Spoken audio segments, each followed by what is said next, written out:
En los millones de mundos del imperio de la humanidad hay planetas de todos los tamaños, de todas las descripciones, que van desde los idilios más brillantes hasta los dominios más oscuros, y todas las posibles variaciones entre ellos.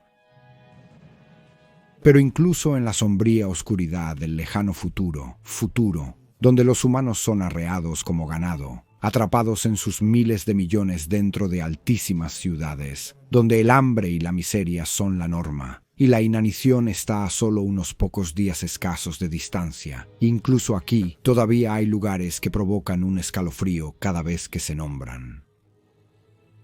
Este es un mundo así, más un castigo que un punto de origen. Es un lugar maldito que tiene solo una razón para existir: alimentar al imperio con regimientos interminables de los guerreros más disciplinados en el Astro Meritarum, la propia guardia imperial del emperador. Este mundo se llama Mordian y es el hogar de su guardia de hierro Mordian.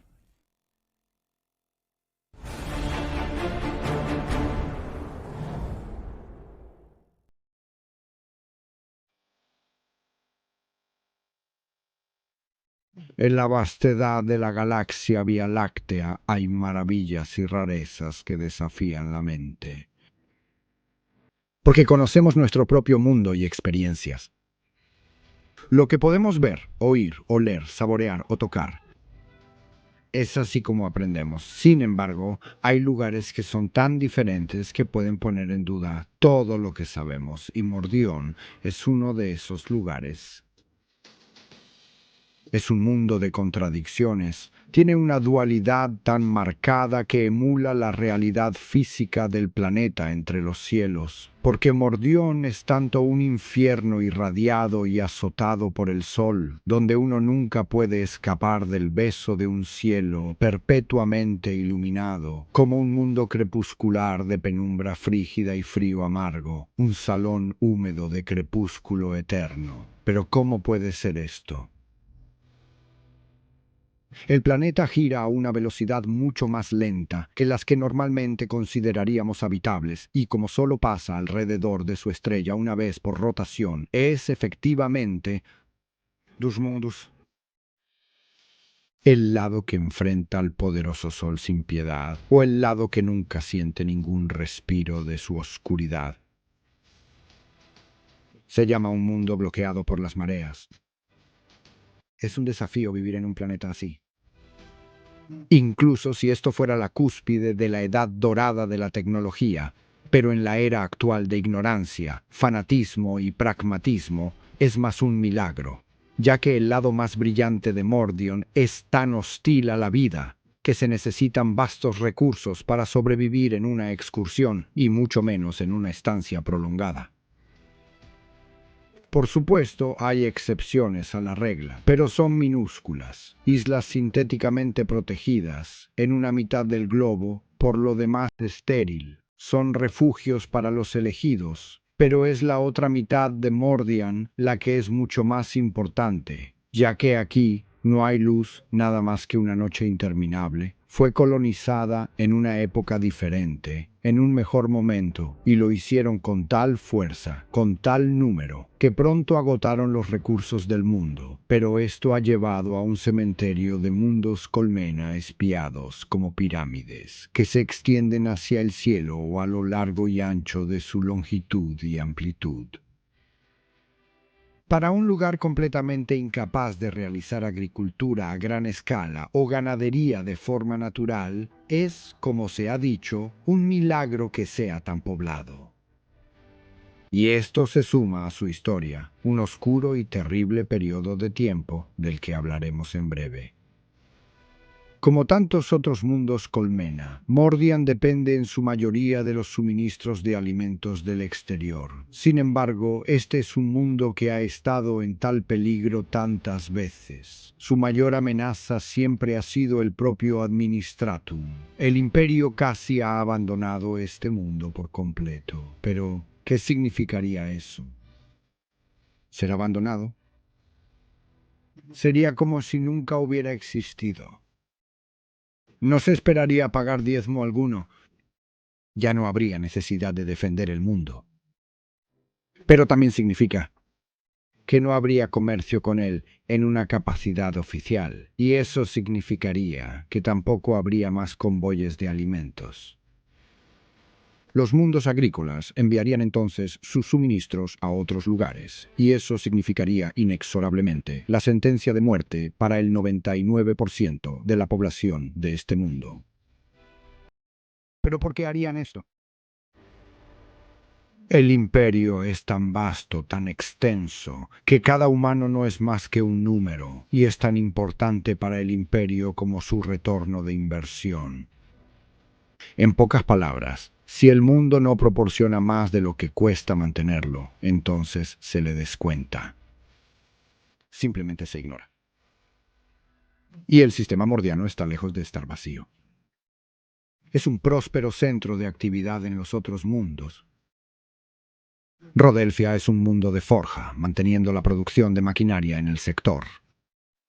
Obfuscane, un mundo industrial, produciendo sin cesar bienes para el sistema y más allá. Luminaria, un mundo santuario, un centro sagrado y posiblemente apoyando a adeptas sororitas. La caída de Sander es un mundo feral, donde es posible reclutar personas rudas eventualmente. Dorne y el desembarco de Vandar eran ambos mundos agrícolas, pero el desembarco de Vandar se perdió debido a una bomba de virus. Y Nigrelum es un mundo fortaleza, una poderosa bastilla del Imperium. Por lo tanto, el problema para Mordian siempre ha sido la competencia, además de sus propios problemas. Y Mordian ha estado al borde durante tanto tiempo. Lo único que ha mantenido la singular orden de firma que significaría su ruina total ha sido el Guardia de Hierro de Mordian. Porque los hombres y mujeres de la Guardia de Hierro son algunos de los más formidables en la galaxia, algunos de sus guerreros más disciplinados y hábiles. Ellos tienen una letanía de puestos en este sector y más allá. Y de nuevo, llegamos a la marcada yuxtaposición de la vida diaria de la colmena de Mordian y la existencia de su Guardia de Hierro. Pero más importante aún, la otra característica fijamente vinculada de su sociedad, la tetrarquía. Pues sería difícil encontrar un lugar con tal disparidad. Aunque la dureza de la vida diaria de la colmena en todo el Imperium es por circunstancias y diseño completamente miserable, Mordian es una visión exagerada de esto, pues las colmenas son muchas y están abarrotadas, pero los recursos son aún más escasos de lo habitual. Lo que significa que puedes estar en fila durante días por el más pequeño bocado de comida, y en ese tiempo, las pandillas simplemente desesperadas pueden forcejear para avanzar, y como ratas hambrientas en un saco, pueden atacarse entre sí. Las guerras de cola son comunes, porque ninguno puede permitirse simplemente huir de ellas. Porque si pierden su lugar en la cola, pueden morir de hambre antes de llegar de nuevo al frente de ella. Así que las guerras de cola son limitadas, sangrientas, terribles y sin fin. Algunas se desbordan en enormes disturbios alimentarios que pueden barrer las colmenas, luego a las adyacentes. Cuando todos están perpetuamente en la penumbra de una débil luz artificial, perpetuamente hambrientos, perpetuamente amenazados, incapaces de simplemente huir y ocultarse. Una privación de una intensidad tan dura que la vida apenas vale la pena vivir. Cada colmena es una caja de yesca lista para encenderse en cualquier momento. El extremo opuesto del espectro es, como de costumbre, la nobleza. Para el Imperium opera más como una monarquía teocrática feudal que la mayoría de los demás creen, y estos autoritarios locales se llaman los tetrarcas. Cada uno gobierna una colmena sin cuestionamientos en su propio reino. Viven vidas opulentas, incluso desperdiciando recursos para islas en el lado arenoso de Mordion. No ocultan su poder, no se adhieren a ninguna ley suntuaria o convenciones. Así que todos los residentes de la colmena pueden ver sus formas sobrealimentadas mientras se pavonean sobre los peones debajo. Esto regularmente desata disturbios, y las multitudes a menudo intentan asaltar las posesiones más cercanas del tetrarca, sino un paso en sí mismo. Sin valor para sus vidas, las multitudes pueden estar tan enfurecidas, hambrientas e indiferentes que se lanzan voluntariamente contra las posiciones de armas, sabiendo instintivamente que los defensores solo tienen un número limitado de disparos antes de ser abrumados. A diferencia de la mayoría de los civiles, simplemente no se quiebran tan fácilmente, por lo que la tectarquía requiere una constante y fuerte protección. Pero más que esto, requieren la capacidad de reprimir, de cobrar un precio a cualquier rebelión o disturbio, nunca para detenerlos, porque eso es imposible, sino simplemente para agregar más tiempo, hasta el próximo. Cuanto más pesado es el látigo, más largo es el recuerdo de su picadura. Muchos mundos requerirían y solicitarían una fuerza masiva de árbitres para sofocar los disturbios, para intimidar a la población, pero en Mordian está muy por encima de ese punto, e incluso una carga completa de porras en las multitudes no hará prácticamente nada, bueno, sino conseguir que los Arbites sean asesinados. En estas circunstancias, solo las milicias más viciosas y disciplinadas podrían posiblemente mantener el orden. Y aquí está la Guardia de Hierro de Mordian. Son tomados de los miles de millones de habitantes de los Altos. Su entrenamiento es eficiente, pero no para los tímidos o los sin talento. Y se les inculca una respuesta casi robótica a la mayoría de las situaciones. Su entrenamiento los convierte en máquinas endurecidas por el frío. Marchan al unísono, disparan simultáneamente, incluso piensan al mismo ritmo. Su hierro interior. ¿Cuántos pueden resistirse a esta afirmación? Pero incluso ha sido declarado por sus propios estudios que respetan el metal en las espinas de Mordian, el coraje que parece fluir a través de sus venas. Porque los regimientos de Mordian son solicitados por todos los que los conocen, a veces puramente por su letalidad, ya que su rendimiento en el campo de batalla no tiene parangón, incluso entre sus otros regimientos legendarios. Y están en buena compañía, porque muchos creen que son iguales a los Cadians, Catachans o Krieg. Su disciplina de fuego es asombrosa de presenciar, su profesionalismo está más allá de cualquier reproche. Porque se sabe que han sido capaces de mirar directamente a los desgarradores ojos del mal en la mente, y aún así siguen disparando siempre.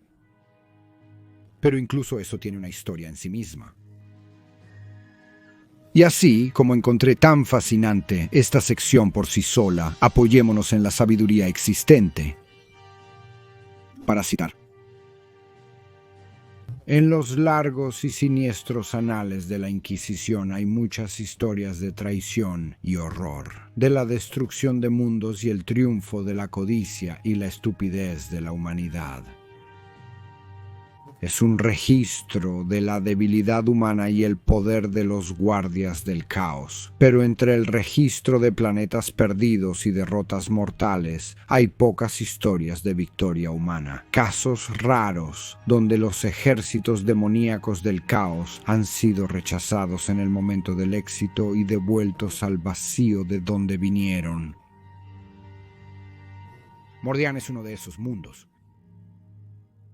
La mayor amenaza para Mordian llegó un verano caluroso. El calor sofocante era inusual incluso para Mordian, y el planeta se agitó con inquietud. Bajo las calles se cernía una conspiración secreta que representaba una amenaza mucho mayor que cualquier otra vista antes.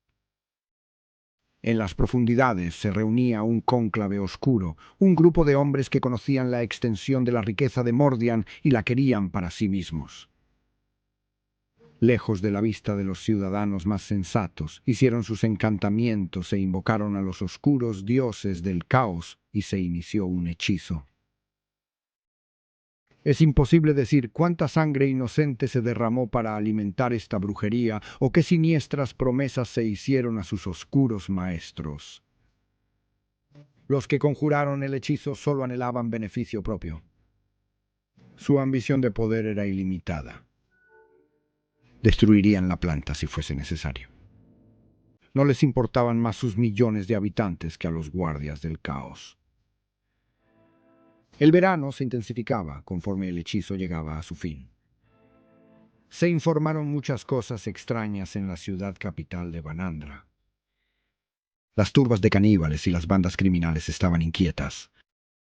Los hombres vieron monstruos alados sobrevolando la ciudad. Las personas desaparecieron sin dejar rastro.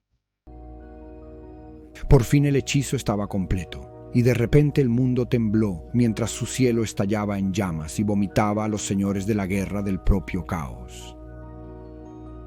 Desde el ojo del terror, naves espaciales distorsionadas y feas se elevaban hacia los cielos de Mordian para llover fuego y destrucción sobre el mundo.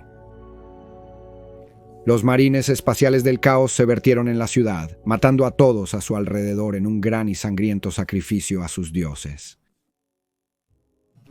Acechaban y quemaban torres y cazaban almas de aquellos que huían de la devastación de abajo. Desde sus oscuros escondites, los sirvientes del caos salieron a la superficie para bañarse en el fuego y el terror del mundo, seguros del favor de su maestro ahora que su trabajo estaba hecho. Mientras el cielo estallaba en llamas, los tetrarcas de Mordion ordenaron a sus astropatas enviar llamadas psíquicas pidiendo ayuda. El poder del caos era tan fuerte que las mentes astropáticas se fundieron con el esfuerzo. Era imposible para cualquiera decir si los mensajes llegaron o si la ayuda estaba en camino. Mientras tanto, la Guardia de Hierro luchó valientemente contra un asalto demoníaco. Mientras las tropas menores huían aterrorizadas ante el poder del caos, la Guardia de Hierro mantuvo su posición, lanzando una y otra vez ráfagas de fuego láser en las filas del enemigo. Al final, los capitanes de la Guardia de Hierro tuvieron que ordenar la retirada. Aunque sus soldados resistirían hasta el final, poco podrían lograr contra las hordas de demonios y marines traidores sobrehumanos que se les oponían. A regañadientes, la Guardia de Hierro se reagrupó alrededor de la capital, abandonando el resto del planeta al enemigo. Mientras las fuerzas del caos arrasaban Mordion, la Guardia de Hierro preparaba las defensas de Valandra. Cada edificio se volvió fortaleza, cada torre un bastión, y cada calle y plaza en zona de matanza para las armas bien apuntadas de la Guardia de Hierro. En el centro se encontraba el Palacio Tetrarcal mismo, desde donde se coordinaba la defensa de la capital. Cuando comenzó el ataque, la Guardia de Hierro estaba bien preparada. Los marines espaciales del caos sucumbieron ante su fuego disciplinado, mientras los disparos impactaban sus filas. Canalizados en trampas de fuego, bien preparadas, los marines espaciales del caos fueron fácilmente repelidos, pero enemigos mucho mayores y más potentes les siguieron de cerca. De las alcantarillas y conductos de servicio de la capital surgió un ejército de cultistas del caos. Aquellos desgraciados que habían vendido sus almas a los dioses oscuros, vestidos con harapos y armados con no más que barras de hierro y cadenas, se lanzaron sobre los defensores. Impulsados por su loca devoción al caos, poco les importaba si vivían o morían, y miles fueron abatidos por las devastadoras armas de la Guardia de Hierro. No obstante, este ataque proveniente de una fuente inesperada dejó a los defensores desprevenidos para el próximo asalto. Las fuerzas del caos atacaron con determinación a la Guardia de Hierro. Los marines espaciales demoníacos y del caos avanzaron como uno solo. Los sedientos de sangre de Khorne rugieron un gran desafío para matar sangre mortal. Los guardianes de los secretos acechaban el campo de batalla, asesinando a quienes osaban mirarlos con ojos marchitos. Los horrores zumbantes saltaban y charlaban en un espeluznante desenfoque de poder incandescente. Fue una vista aterradora. Sin embargo, la Guardia de Hierro se mantuvo firme ante el asalto, aunque muchos pagaron el precio máximo por su devoción. Calle por calle, edificio por edificio, la Guardia de Hierro retrocedió al corazón de la ciudad capital. Sus líneas se estrecharon pero se negaron a romperse, ya que se repelió ataque tras ataque. Cuando las pérdidas se volvieron demasiado pesadas para soportar, o cuando las posiciones fueron superadas y se volvieron insostenibles, la Guardia de Hierro se retiró a otra línea, siempre preservando lo que podían de sus hombres y armas. Fue una batalla luchada con toda la brillantez táctica y disciplina que las mejores tropas imperiales podrían esperar. Sin embargo, fue una batalla que los mordianos no podían ganar. Eventualmente no tendrían a dónde retirarse. Finalmente la Guardia de Hierro tomó posición alrededor del Palacio Tectarco, el último bastión en todo el planeta. Detrás de defensas construidas apresuradamente, la infantería esperaba el inevitable ataque. Desde las torres y balcones ceremoniales, los cañones de las armas pesadas brillaban a la luz del cielo en llamas. De repente, la horda del caos estaba sobre ellos, gritando y bramando en su poder. Los grandes demonios de Nurgle se encontraban torpemente entre sus secuaces, elevándose 4 o 5 veces la altura de un hombre, gigantes y señores de su repugnante especie. Los demonios hinchados avanzaban a trompicones, entrañas pútridas derramándose sobre el suelo, gases nauseabundos burbujeando de las rasgaduras y desgarros en su carne coriácea. Junto a ellos estaban los marines de la plaga de la Guardia de la Muerte, totalmente dedicados a ese dios pestilente, su armadura verde y rancia con la decadencia, sus cuerpos en fila, rígidos con la enfermedad. Ante ellos llegó una nube negra de moscas que zumbaban alrededor de la Guardia de Hierro, llamando a sus ojos y oídos y llenando sus bocas con cuerpos negros y peludos. Las Lasguns de la Guardia de Hierro escupieron una ráfaga de muerte en la horda gritona. Nuevamente, las Lasguns crujieron con una sola voz, cuando el capitán ordenó disparo tras disparo en la masa salvaje.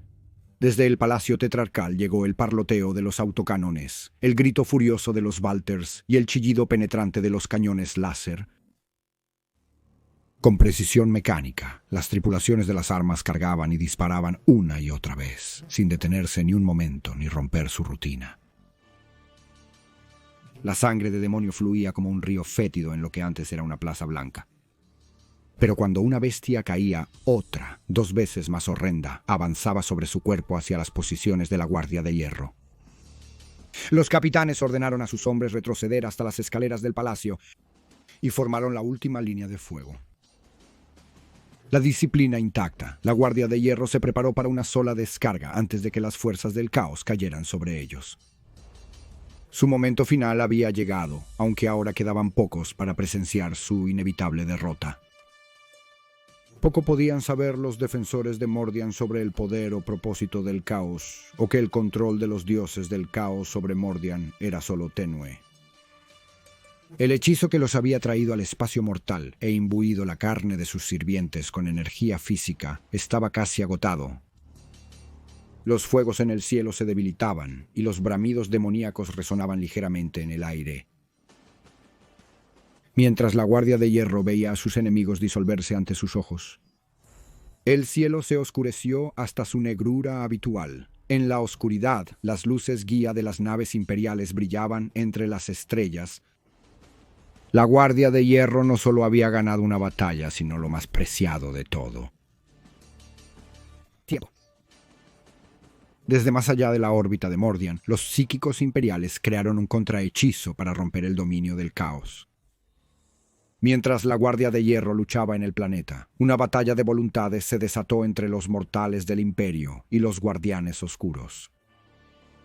Solo la heroica resistencia de la Guardia de Hierro había dado a los psíquicos suficiente tiempo para trabajar sus energías místicas antes de que el caos ganara el planeta para toda la eternidad.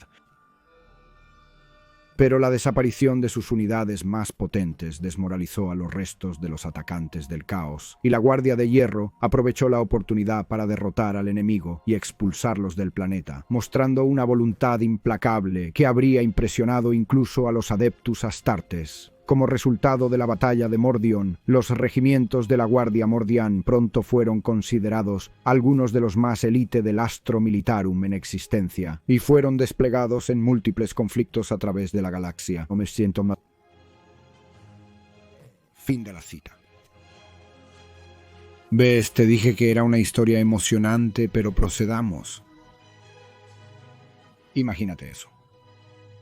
Ser un sobreviviente de esta terrible guerra, esta invasión no solo desde los pozos del infierno, sino tener a los marines espaciales del caos nunca nacidos y a su propia gente matándose unos a otros. Debe haberse sentido como las profundidades más oscuras de la oscura ciudad de Cormora aún. La Guardia de Hierro se recuperó y luego recuperaron el control.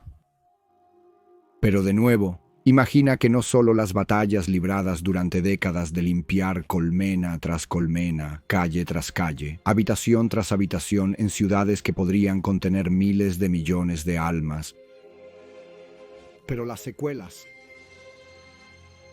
El efecto desmoralizador que solo la limpieza debió haber tenido en su población sobreviviente y luego incluso entonces no hubo mejora en sus condiciones. Los cibervivientes simplemente volvieron a la forma en que estaba antes, sin recompensa, sin mejora, sin misericordia. ¡Qué irritante!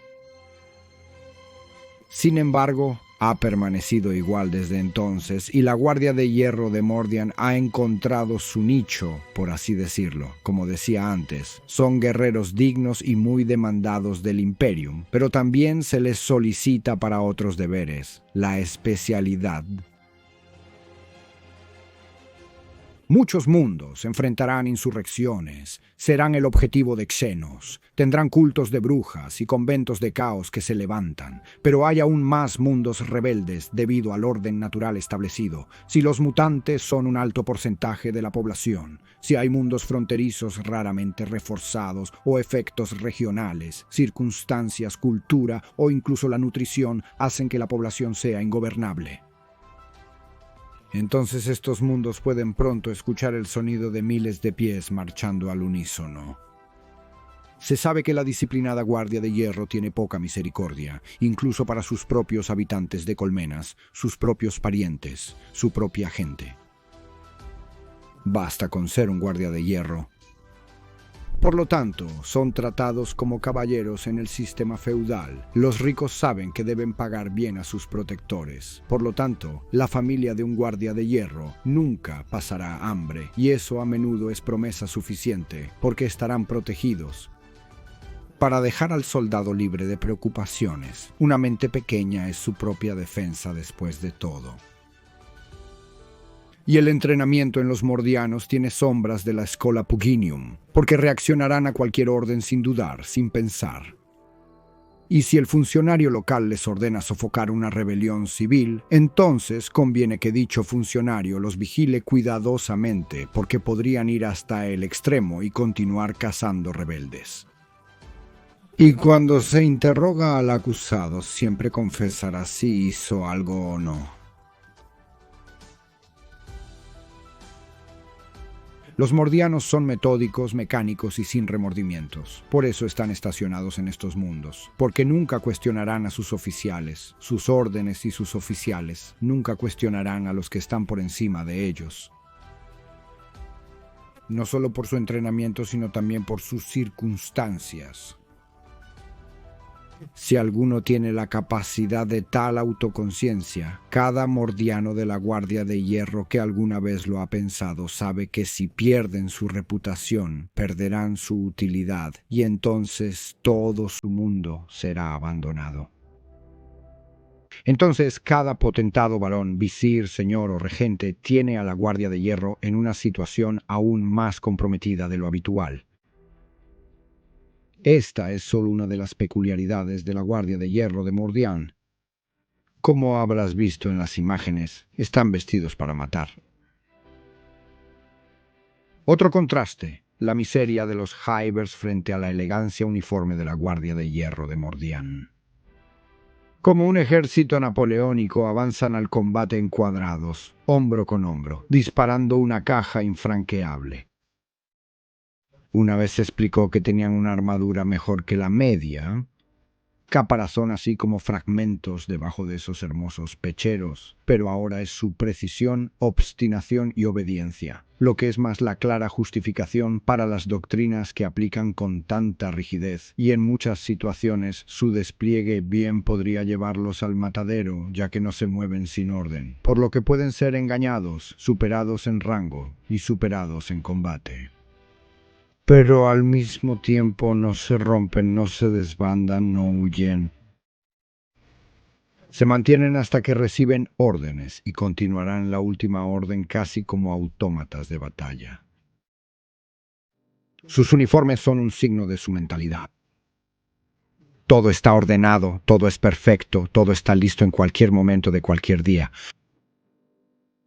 Y la Guardia de Hierro de Mordian son tropas perfectas para el general microgestor, a pesar de todas sus debilidades. Generalmente salen victoriosos, su fuerza y disciplina son incomparables. Porque se necesita un cierto nivel de locura para marchar en columnas y cuadrados contra cualquier oponente en el 41º milenio. Pero algunos adversarios nacieron para exterminar grandes ataques de hordas de tiránids, cultistas, cultos o greenskins, una especialidad que les permite brillar realmente. Pero la lucha en la ciudad con todo su horror es donde más sobresale en la guerra de la colmena, y no hay mejores en este campo. Los uniformes son un signo de total cumplimiento. Y reflejan el orgullo del regimiento, porque se ven a sí mismos como seres superiores que el enjambre estándar, ya que un mejor stock, incluso si surgieron de las colmenas. En primer lugar, la fijación en los uniformes perfectos y la presentación es intimidación en sí misma, muestra al enemigo en un segundo. Solo una mirada que enfrentan a alguien serio, un ejército, y son el epítome de meterse en problemas y averiguarlo. Cuando se les suelta la correa, aplastarán metódicamente cualquier insurrección, intimidarán a cualquier población, sin importar cual sea.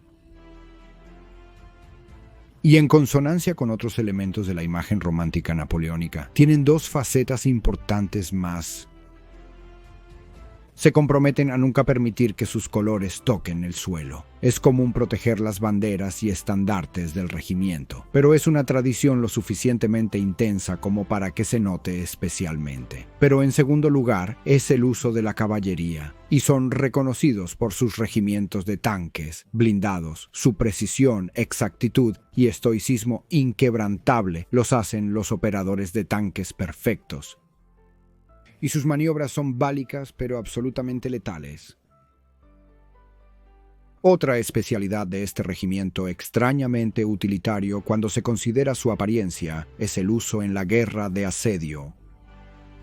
¿Quién mejor que el máximo en disciplina puede marchar fácilmente hacia las armas de un enemigo atrincherado? ¿Y quién mejor para luchar en fortificaciones estrechas que los expertos en la guerra de la colmena? A pesar de todo, el pedigrí, los logros, la formación, la reputación inmaculada construida en miles de campos de batalla, la Guardia de Hierro de Moidán corre el riesgo de desaparecer. Porque son una fuerza que no se quiebra ante el enemigo, incluso los nunca nacidos, los demonios, incluso los astartes corrompidos por traidores, los marines del caos. Porque la ruptura a través de la galaxia ha causado incursiones interminables en el sector Stygius, y esto ha llevado a clamores interminables para que se envíen más regimientos. Los mundos del sistema Mordian fueron asediados por el caos. Aun cuando esto fue roto, todavía están en el lado oscuro de la galaxia. La luz del emperador no brilla en este reino, y el regente en Baal, Dante de los Ángeles Sangrientos, está demasiado lejos para ser un salvador instantáneo. Si el caos vuelve a poner su mirada en su mundo natal nuevamente, pase lo que pase, lo único de lo que podemos estar seguros es de esto. No importa cómo mueran los mordianos.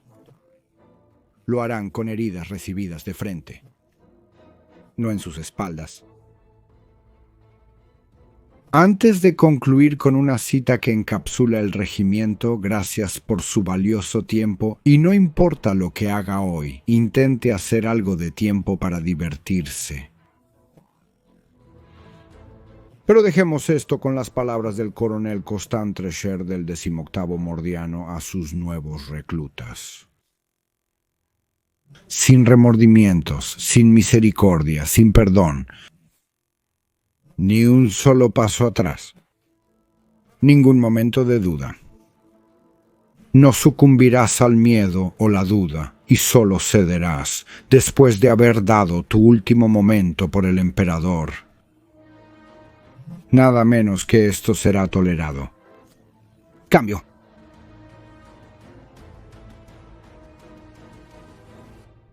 Demasiado largo.